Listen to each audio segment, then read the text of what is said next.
9 ذوالحجہ کی صبح صادق سے لے کر 13 کی عصر تک نماز فرض پنجگانہ کے جو جماعت مستحبہ کے ساتھ ادا کی جائے.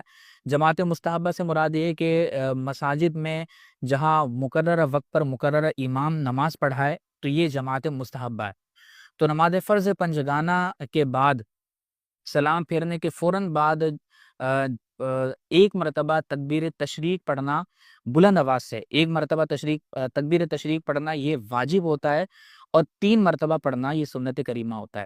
تو یہ فرض نمازوں کے بعد پڑھی جائے گی جو جماعت مستحبہ کے ساتھ ادا کی گئی ہیں، اور یہ سلام پھیرنے کے فوراً بعد پڑھی جائے گی.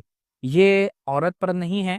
گھر میں اگر خواتین آہستہ آواز سے پڑھتی ہیں کہ غیر محارم تک آواز نہ جائیں تو وہ پڑھ سکتی ہیں. اسی طریقے سے یہ منفرد پر نہیں ہے، یعنی جو انفرادی نماز پڑھنے والا ہے اس پر لازم نہیں ہے، پڑھے گا تو انشاءاللہ ثواب حاصل ہوگا. مسافر پر نہیں ہے، لیکن اگر مسافر مقیم کی اقتدا کرتا ہے تو پھر اسے یہ پڑھنی ہوگی. اسی طریقے سے یہ جو عید کی نماز پڑھی جاتی ہے تو عید کی نماز کے بعد یہ پڑھنا لازم نہیں ہے، لیکن اگر پڑھ لیا جائے تو انشاءاللہ ثواب حاصل ہوگا.